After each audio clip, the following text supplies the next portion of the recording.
loves, welcome back to another Tuesday, another week, another video. Oh my goodness, today's a little bit of a special one because it is the first video we are making since we hit 100,000. What? Oh my goodness, I cannot believe this little bubble of the internet is 100,000 subscribers strong. Take a moment to just visualize the sheer sound that would happen if 100,000 people all clapped at the same time. It would be wild, right? And that's amazing because we have 100,000 people in this community who all have the power to make one positive change. And imagine the ripple effect. It blows my mind. I cannot believe that we have achieved this. And yes, I say we because it is a we thing. It's not a me thing. And I'm so incredibly grateful. So thank you to everybody who has subbed. You are freaking beautiful. Now, I had a feeling this was coming. You can track numbers. You can see when it's going to happen. And this year was supposed to be such a big year. Very happy. 100,000 has been hit. Kaboom. But a few other things were supposed to happen too. I am supposed to finish my PhD in October, which, fingers crossed, touch wood, touching wood and wood. That will still happen. Our wedding, however, is not happening this year, which was supposed to happen. It's supposed to happen last year as well, but Miss Rona kindly threw her little disease spanner into our lives. But you know what? Seeing that little social blade number jump up and thinking of all of these things, like I just turned 27. 27, that's like really close to 30. I also don't have any qualms about being 30 years old. Like it just, you know me, I'm thinking about life. I'm thinking about the way things are going, and my plans haven't really gone to plan. Not necessarily in a bad way, like some of the things that have happened in my life, which I'm incredibly grateful for, like this, for example, having this little community to share and grow with, like that was never part of my plan. Miss Rona delaying our lives by 2 years clearly put us off plan. And I'm just like, what do I do now? Do I go back on plan? Like pregnant by 30, first kid by 31, second kid by 33, la da da da da.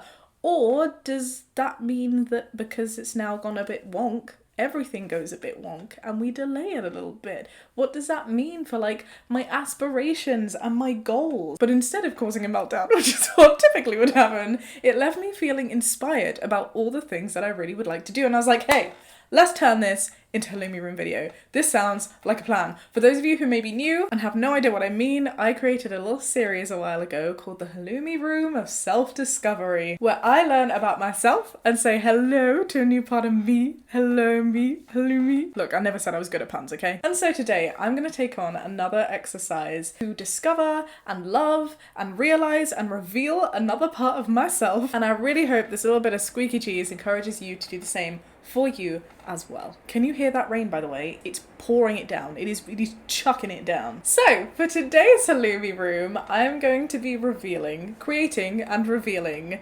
my what seems wildly unachievable bucket list of work aspirations. These are things that I have always wanted to do. 10 years ago, if you'd asked me, I'm sure some of these things wouldn't be on my list, and there are a few things that were on my list that are not anymore. For the longest time, I really wanted to own a bakery. That was my thing. I wanted to make cakes, and now I'm like, I don't need to do that for a business. I could do that for fun. And I'm not talking a list that's like, I want to make money, I want to be happy. I'm talking about the real nitty-gritty details. Things, not fluffy concepts, activities that you can actually tick off and be like, yep, I've done that. The juicy hidden aspirations that you just don't really share with many people, let alone the entire internet.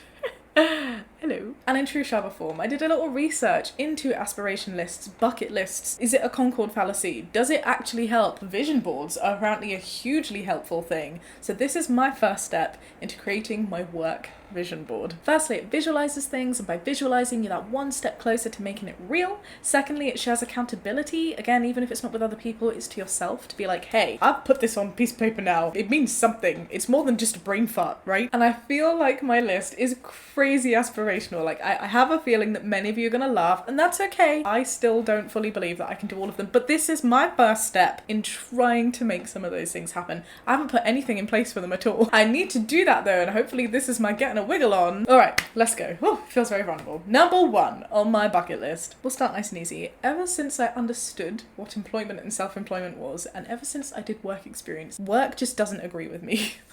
That sounds so princessy. Not work, but like 9 to 5, going in, working for the man work just doesn't agree with me. I don't know if I have some sort of anxiety. My point is, I quickly realised that I wanted to be self-employed. Ideally in something creative, because that's what I think is most fun. I think if I wasn't online, I would have like gone into marketing, product packaging, or party planning, or interior work, like designing the inside of hotels. Oh my god, that sounds so fun. Or maybe something that allowed me to press a lot of buttons, because I really enjoyed the till.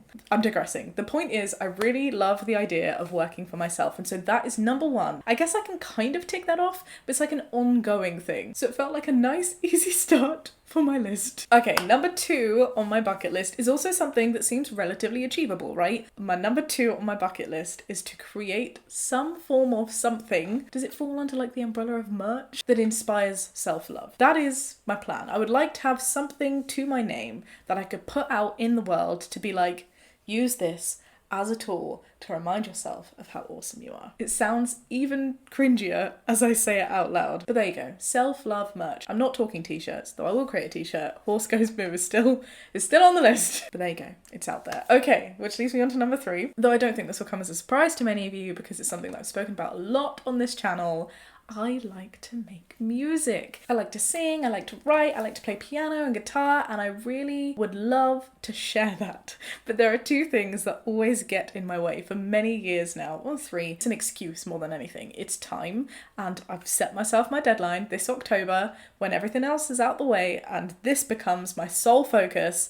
I'm gonna do it, I'm gonna share it. But the second thing that I also need to find as well as time is balls. I don't know where they've disappeared to, but I just get so scared. It's a very vulnerable thing, I guess, to share. And the third issue, which is more logistical, I have no idea what I'm doing with that. I need the talent of somebody to help me produce in a way that takes things from Shaaba just playing on her bed to something that can actually be uploaded onto this little channel. That's almost scarier than putting something out into the world. I think it all stems from a fear of rejection. That's something we have to unpack in a little therapy session another day. Oh my goodness. Could you imagine if you were like, hey, I want to do this thing and I think you'll be able to help me, so let me pay you for you to do that. And they're like, yeah, sure. And then they see it and they're like, this is shit.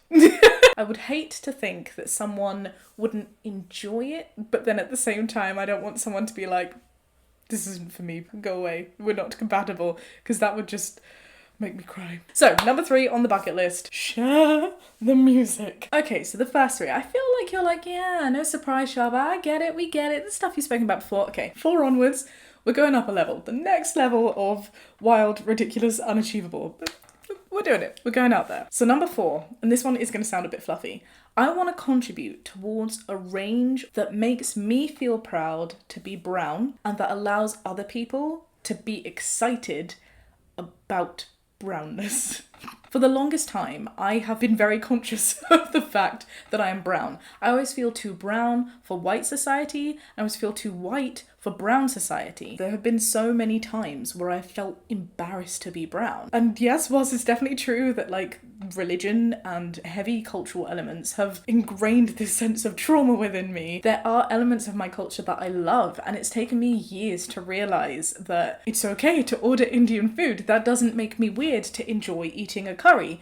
It's okay to wear a lehenga. Like, I'm wearing a lehenga to my wedding, and that's incredible. That's something that 10 years ago Shaaba would never have dreamed of doing, because I always thought that I'd be like shunned or ashamed by white society for indulging in any sense of brownness. But in the same way that I have learned to love that, hey, I can be this Hannah Montana, I can rock the best of both worlds. I'd love to be able to contribute to something that encourages people like me to embrace their Hannah Montana best of both worlds, and that also gets white society excited about the offerings of brown culture. That's all I've got for now for number 4. Okay, moving on to number 5. I would love to walk red carpet. There you go. I said it. It doesn't have to be red per se. It could be black or whatever colour. But like the idea of going to like a movie premiere or a premiere of some sort is so friggin' cool. I want to get all glammed up, but I don't want to wear heels though, because like that's just ridiculous. You're never going to get me in like 7-inch anythings. I will safely and confidently rock trainers. But that's my number 5. Okay, number 6. This is kicking it up another notch now, another gear. I have always said that I would love to present. Like, think Stacey Dooley, think Cherry Healey, think Catfish fish. Think Sue Perkins, that time where she went to like exotic places, and it probably wasn't like the most incredible experience for her, but I feel like she learned a lot from it. And I would love to be able to do something like that. I'd like to explore a world in a documentary type setting. And as we're speaking about presenting and crazy, crazy ambitious goals, my next thing is that I would love to do some form of tour. Not a music tour per se, going around meeting groups of people and doing something, and ideally collaborative with other people. I love the idea of doing something like that with a group of friends or with Jamie. I really don't think that he would he would enjoy that. I don't think that's up his street. But it's going on my list because it's something that I would love to do. We'll see. I think it'd be so cool to meet so many of you lovely people in different areas, like coming to you. And I like the idea of like being like, oh, this tour bus is so annoying. Or, oh, it's the 8th venue that we have to deal with lighting for. Like, that sounds fun in my odd little brain way. Creating little graphics and making like a structure of an event that can make everyone go like, yeah! That sounds really cool. Okay, number 8 on my list. And I feel like this one's a little bit more achievable in some ways, but again seems so entirely unachievable in others. I would love to work in a different country for a while. I don't know where, I don't know when, clearly not this year or anytime soon, thank you Ms. Rona, but I'd just love to experience life somewhere else. I also had this weird ambition, see what I mean? These things have been taken off my list, to go to France and work in a bakery.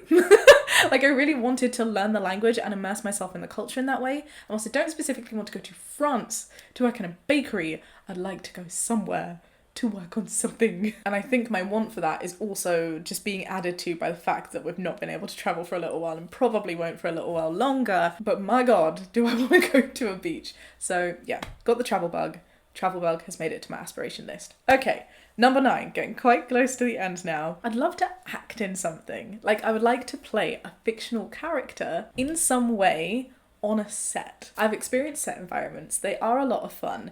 And I feel like I was really into acting as a child. Like being an actor is all I ever wanted to do growing up, and my mum was like, no, how dare, Asians do not act. They become doctors and engineers and lawyers. But I was obsessed with drama club and just playing characters. I think it's very easy to like slip behind a mask and become someone else. I find that so fun. But I also know that in professional settings it feels very different when there's like crew and cameras around, and I want to know if I could do it. So I'd love to play like a small little role as someone who isn't me on set somewhere.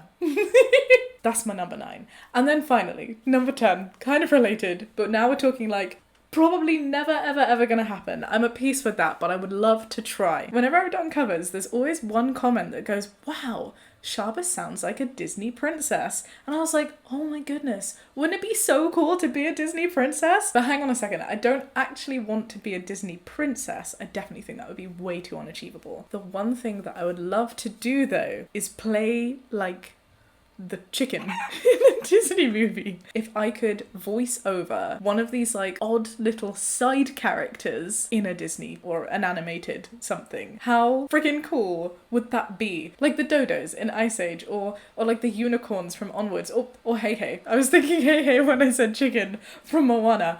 I want to be Hey Hey. I want to be a chicken. I think it'd be such a fun experience to do voiceover work, and I just have this image in my mind of me sitting down with my kids watching this like Disney movie and being like, you know that chicken?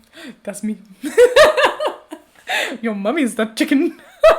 Oh, now that I feel suitably embarrassed and vulnerable, I think I'm going to conclude my list there. And you know what? It feels pretty cool to say. I feel like they're all centered around a similar vibe. And I think doing this is like giving me a really good sense of direction. It would be so cool to look back on this video in like 30 years time when I'm a little brown raisin and see how many of these things I've been able to like tick off before retirement. But there you go. This has been a fun little exercise. I'm going to take these 10 now. I'm going to create a vision board. I'm going to put that in my study so I can visualize it and see it and hopefully make it that one step closer towards reality. You can create these vision boards for personal life, for charitable contributions. There's so much that you can do. Now, of course, this is a halloumi room, and the idea of that is that we do this together. So if you're feeling brave, downstairs in the comments, let me know some of your aspirational, potentially unachievable, but we're still gonna put it out there just in case, things that you would love to do. And let's hope that we can all come back to this internet page one day and be like, smashed it. Because you really can do it. You really can, honestly, with I was gonna say perspiration, nope. With persistence